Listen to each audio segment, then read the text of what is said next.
کہہ رہا ہوں آپ کے سامنے، اس دفعہ 9 محرم میں ہم نے جلسہ کیا تو ایک شخص آیا، اس نے کہا یہ فلاں پارٹی کا تھا، تو میں نے کہا جی آپ بولیں، کہا مجھے بیعت کریں، تو میں نے کہا جی کوئی خاص وجہ ہے؟ کہ ایک جملے سے متاثر ہوا، کہا کیا؟ کہ آپ نے حضرت سیدہ فاطمہ کے لیے کہا صدف اقدس، ہماری برادری میں جملے نہیں آتے۔ میں نے کہا میں نے احسان نہیں کیا، ہمیں ماں کی گود میں گٹی کے طور پر یہ ادب سکھایا جاتا ہے، ماں کی گود میں گٹی کے طور پر یہ ادب سکھایا جاتا ہے۔ حسنین سیدہ زہرا کی صدف اقدس میں رہے، سرکار دو عالم سیدہ آمنہ کی صدف اقدس میں رہے، وہ چیخ مار گیا کہ ایسا ہم نے کہیں نہیں دیکھا، ہم نے کہیں ہمارا کمال نہیں، ہمارے اسلام کی شکایت۔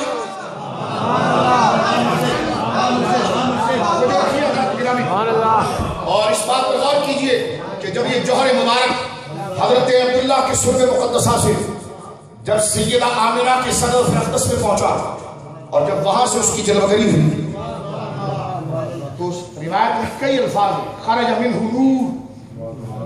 میں یہاں پر بحث ختم کر رہا ہوں کیونکہ آگے اور پروگرام ہے، لیکن ایک دو جملے مزید کہوں گا، ذرا اس پر غور کیجیے، اور یہ بڑے اتفاق و سلوشن کے جملے ہیں۔ جب سرکار کی جلوگری واقعہ کا فزیکل طور پر ہو رہی ہے، سامنے آ رہے ہیں، وہ جوہر مبارک جس کو اصل میں تیار کر دیا گیا ہے، اب اس کو باقاعدہ بشری جامہ جس جوہر کے ساتھ وہ بشریت بھی ممتاز ہوئی ہے، بولیے وہ بشریت مبارک ہے ممتاز۔ مجھے یہاں پر کہنے دیا، مجدد پاک سے کسی نے پوچھا حضور کا سایہ تھا؟ میں کہتا ہوں اس کو مذہبوں سے نہ پوچھو، اس جماعت سے پوچھو جو جمعتی ہے۔ سرکار مجدد الفسانی سے کسی نے پوچھا کہ حضور کے جسم کا سایہ تھا، شیڈو سایہ تھا، تو مجدد پاک فرماتے سایہ اس کا ہوتا ہے جب ذات سے زیادہ کوئی چیز اور نظیف اور لطیف اور نرم اور نور والی ہو جائے۔ فرمایا حضور کا جسم اتنا نور والا ہے کہ اس جیسی کوئی چیز ہی نہیں ہے، تو اس پر کون سا نور اثر انداز ہوگا؟ فرمایا حضور کو خدا نے ایسا حسن کامل دیا ہے کہ سورج کی روشنی بھی آپ کے قدموں کو چومتی ہے۔ جب سورج اپنے نور کے ساتھ حضور کے جسم پر اثر انداز نہ ہو سکا کہ جسم اتنا نورانی تھا، تو پھر سایہ آتا۔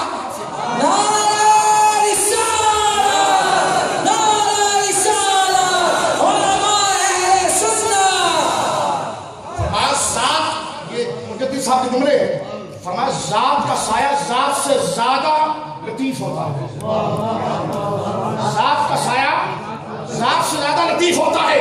فرمایا حضور کے مقابلے میں کوئی لطیف ہے نہیں، سب سے نور اور پاکیزہ آپ ہیں، تو کائنات کا حسن جو سورج کی چمک میں اور چاند کی ٹھنڈک میں چاندنی میں نظر آتا ہے، وہ تو مصطفیٰ کے ناخنوں کا صدقہ ہے، وہ تو مصطفیٰ کریم کے ناخنوں کا صدقہ ہے، جس کے ناخنوں کی کرنیں آفتاب پر چھل کے اس ذات پر کون سا نور سے انداز ہوگا؟ فرمایا اس لیے آپ کا سایہ نہیں تھا، یہ مجدد پاک کہتے ہیں۔ اور ایک جملہ سنیے، ہمارے علماء نے یہ مسئلہ بھی لکھا ہے کہ جب بندے کی روح نکلتی ہے انسان کے جسم سے، اب دیکھیں ہمارا جسم کثیف ہے اور ہماری روح لطیف ہے، اس کو یوں سمجھو کہ روح کا درجہ ہمارے جسم سے اعلیٰ ہے، روح ہمارے جسم سے زیادہ اہمیت رکھتی ہے۔ تو جب بندے کے جسم کی روح نکلتی ہے تو جسم زمین پر رہ جاتا ہے اور روح علیین میں پہنچتی ہے۔ جسم کے لیے یہ مٹی کا گھر اور روح کے لیے علیین۔ سوال ہوا کہ جب حضور کی روح مبارک نکلی تو کہاں رکھی گئی؟ جب حضور کی روح مبارک اٹھائی گئی تو کہاں رکھی گئی؟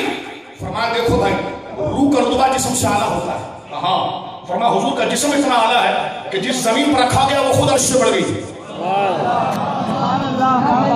یہ قاضی ایاز نے اس پر اجماع نقل کیا کہ جسم مصطفیٰ بلا تشبیہ، میرے گندے ہاتھ اس لائق نہیں، میں آپ کو سمجھانے کے لیے بتا رہا ہوں، میری گندی انگلیاں اس لائق نہیں کہ مصطفیٰ کی بارگاہ میں پیش کروں، میں بہت تنزل کر کے واللہ تعلی نہیں، واللہ نیچے اتر کے صرف آپ کو سمجھانے کے لیے بتا رہا ہوں کہ حضور کا جسم جس مٹی پر لگا، قاضی اعظم نقل کرتے ہیں اس مٹی کے مقابلے پر کوئی چیز نہیں ہے۔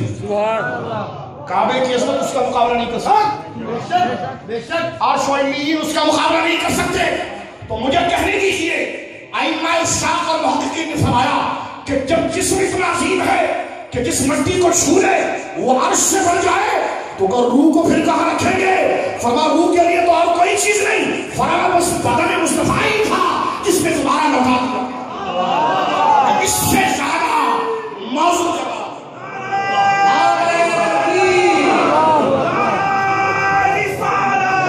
سمجھے آپ اس بات کو، سمجھے؟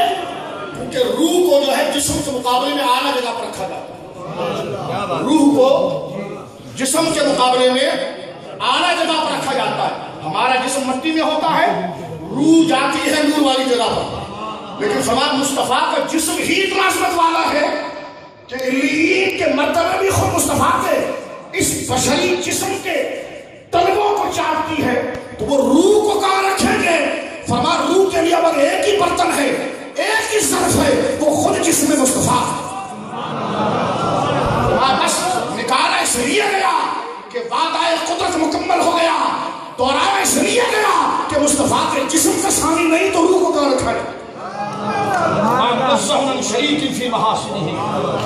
فجوہر الحسن فیہ غیر منقسم، جب حضور جلوگر ہوئے باقاعدہ جسم بشری کے ساتھ، وہ آ رہے ہیں، دیکھو جب وہ جلوگر ہو رہے ہیں، جب ان کی جلوگری ہو رہی ہے تو حدیث کے کئی الفاظ ہیں، اس کو ہر وہ شخص جو ذرا بھی حدیث سے تھوڑا سی مس رکھتا ہے وہ اس بات کو مانتا ہے کہ یہ الفاظ صحیح سندوں سے آئے ہیں کہ سیدہ نے خود کہا، راویوں نے کہا کہ خرج منہ نور، سیدہ کے قول کی حکایت کی گئی کہ آپ نے فرمایا کہ مجھ سے نور نکلا۔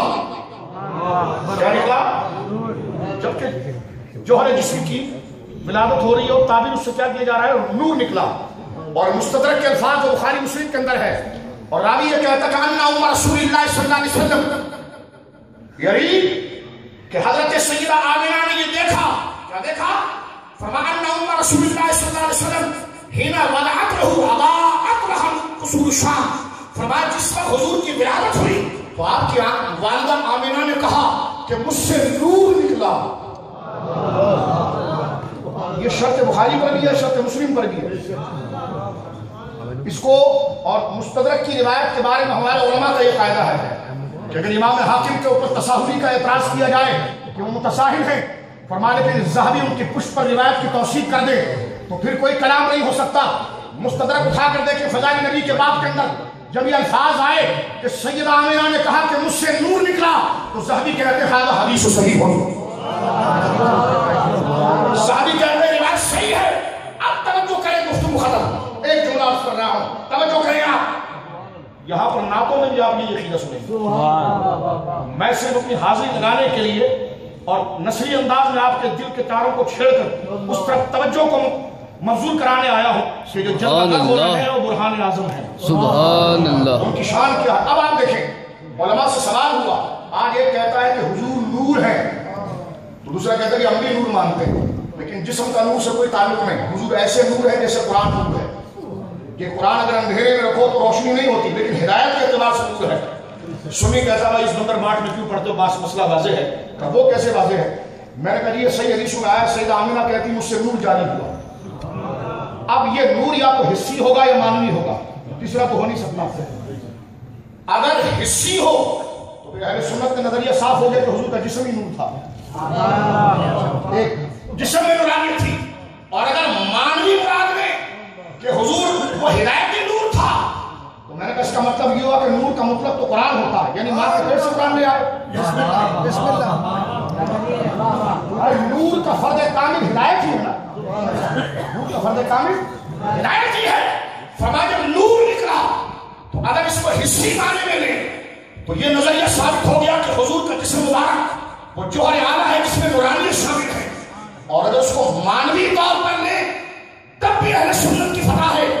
اگر معنوی طور پر اس نور کو مانے تو اس نور سے مراد ہدایت ہوئی، کیا ہوئی؟ ہدایت۔ تو اب یہ کہنا کہ 40 سال پہلے حضور کو راستہ پتہ نہیں تھا، میں ترجمہ باطل ہوا اس سے، اس لیے کہ نور یا تو حصی ہوگا یا معنوی ہوگا۔ اگر حصی کہیں تو جسم نور ہوا، معنوی کہیں تو ثابت ہوا کہ حضور ازل سے ابد تک ہدایت ہی پر رہے ہیں، لہذا اگر بھی آپ کے قدم شریف مطالعہ سے ہٹا نہیں ہے۔ لیکن یہاں پر علامہ آلوسی نے کیا پیاری بات فرمایا، وہ نور سے مراد قرآن جو 30 پاروں کے اندر اور 500 آیتوں کے اندر جو عقیدے کی بات کر رہا تھا، ہدایت کی بات کر رہا تھا، اس کی سمری لے کر حضور آئے ہیں، اس کا اجمال لے کر آئے، اس کا اجمال لے کر آئے ہیں۔ اور یہ کہنا کہ 40 سال کی پہلی کی زندگی ہمارے لیے کوئی عمل کا نمونہ نہیں، یا ووجدہ کا